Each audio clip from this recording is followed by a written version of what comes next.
I turned 18 that evening. The house was quiet. Too quiet. I sat on the couch with my knees pulled in. I felt different. Not older. Just open. The knock came just after sunset. My heart jumped. I didn't know why. When I opened the door, it was Daniel. Alone. He held a small paper bag in one hand. No smile at first. Just a soft look. Careful. Happy birthday, he said. His voice sounded lower than usual. Warmer. I stepped aside and let him in. We stood there for a moment. Too close, not touching. I felt aware of my body in a new way. The way I stood. The way I breathed. He noticed. I knew he did. We sat at the kitchen table. The same table where I did homework for years. It felt different tonight. He slid the bag toward me. I wasn't sure if this was okay, he said. But I wanted to give it to you myself. My fingers brushed his when I took it. A small spark. Fast. Inside the bag was a notebook. Plain. Cream-colored pages. For your thoughts, he said. For everything you don't say out loud. My chest tightened. You always listened, I said. Before I could stop myself, he looked at me then. Really looked. I still do. Silence settled between us. Not awkward. Heavy. I felt my heart beating in my throat. You're 18 now, he said quietly, and I know that doesn't change who you are. He paused. But it changes how the world looks at you, I nodded. I felt that truth in my bones. And how do you look at me? I asked. The words surprised us both. He didn't answer right away. Then he reached across the table. Slow. Gave me time to pull away. I didn't. His hand rested over mine. Warm. Steady. I look at you like someone who matters, he said. Someone with her own choices. My breath caught. His thumb moved slightly. Just once. A gentle stroke. It felt intimate. More than any kiss I'd imagined. I thought about how safe I felt and how alive. I've been waiting, I admitted softly, to feel real. He squeezed my hand. Not possessive, not rushed. You don't have to hurry, he said. Growing up isn't a race. I stood up suddenly. The feeling was too much to sit with. He stood too. We were close now.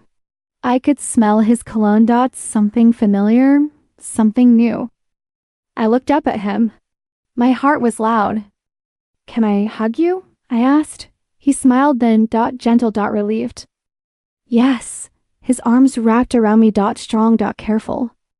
I leaned into his chest, felt his heartbeat, felt how still he was holding himself. I wasn't a child anymore. He knew it. I knew it. We stayed like that for a long time. No rush. No words. When he finally stepped back, his hands lingered at my waist.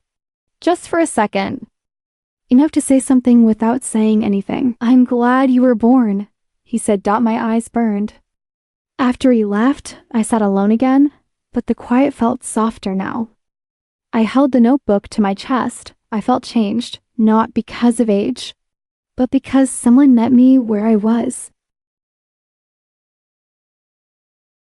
The next morning felt heavier. I woke up with the notebook still beside my pillow. For a moment, I smiled. Then I heard voices in the kitchen. Low. Serious. My parents. I knew something was wrong before anyone said my name. At breakfast, my mother did not look at me. My father sat very straight, too straight. Did Daniel come here last night? My mother asked. My spoon stopped midair. Yes, I said.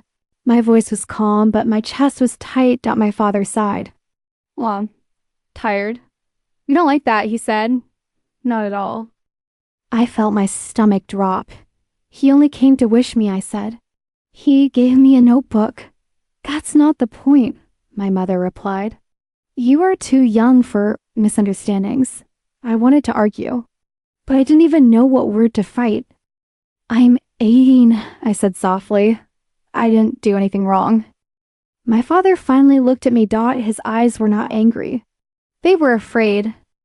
The world doesn't see things the way you do, he said. And neither does he, that hurt.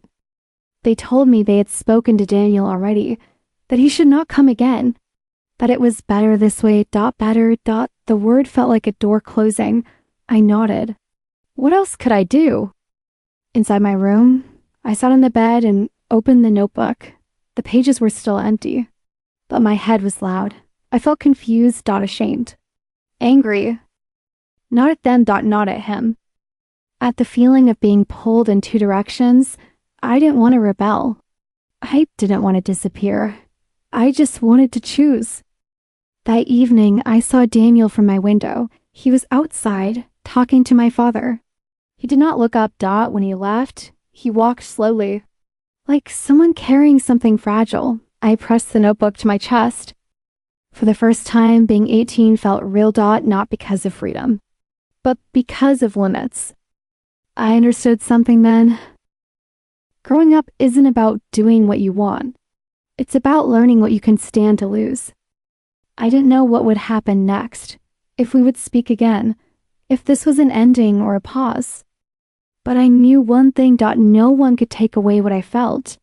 How I felt seen, how I learned to listen to myself. That night, I wrote my second line. Sometimes becoming an adult means holding quiet truths that no one else wants to hear. I closed the notebook. And even though my heart hurt, I felt stronger than yesterday.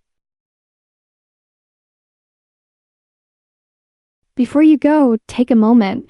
Growing up is not loud. Sometimes it is quiet, confusing, and a little painful. If this story made you feel something, you are not alone. Tell me in the comments, have you ever cared about someone? When others did not understand, I read every comment. And if you are learning English, listening to stories like this helps more than you think. So stay with me. Like this video if it touched you. Subscribe for more calm emotions.